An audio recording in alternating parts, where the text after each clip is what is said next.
The incoming heat and humidity, it can be dangerous. Much of the state is expecting extreme heat. High humidity, we've been telling you about it all day.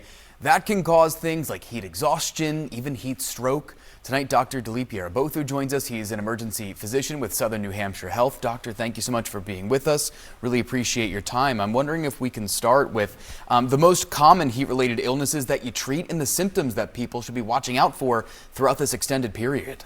Yeah, no, thank you for having me. I appreciate it. It's very timely. We are getting extremely hot in the next few days.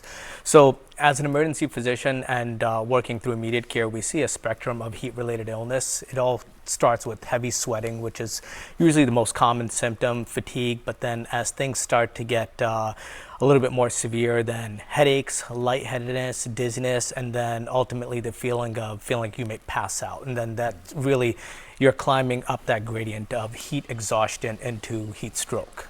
And are there certain groups of people who might likely be more affected by the heat than others, and what are the specific precautions that they should take? Yeah, no, absolutely. We always make sure we're just a little bit more cautious with young children, older adults, and essentially the extreme of age is really where you want to be a little bit more careful.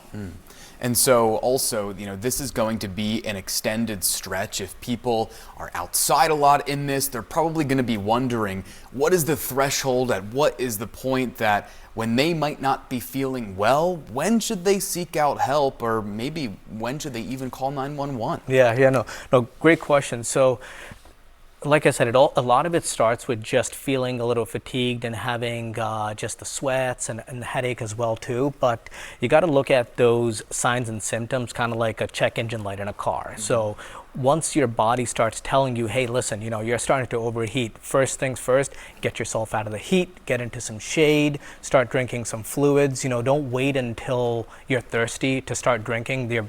By then, it's already too late. I mean, just with the analogy of a car, it's kind of like a low fuel light. Don't wait for that light to come on.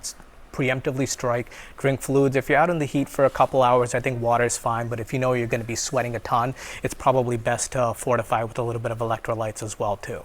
And obviously, if things start going downhill, that's when you really need to try to correct things. And if you can't improve pretty quickly, then you have to start to consider, do I need medical care or not? And you mentioned that people should maybe start to drink fluids. Is there anything else that we should be doing to prepare now before we get into this stretch that's going to last, 5, 6, maybe even longer? Yeah, I mean, one of the things, honestly, is if you're keeping water with you and a cool rag, evaporative cooling is one of the most effective ways of cooling your body. I mean, your body created the concept of sweating for that reason. That's what's happening. As your sweat starts to dry off, it actually cools your body.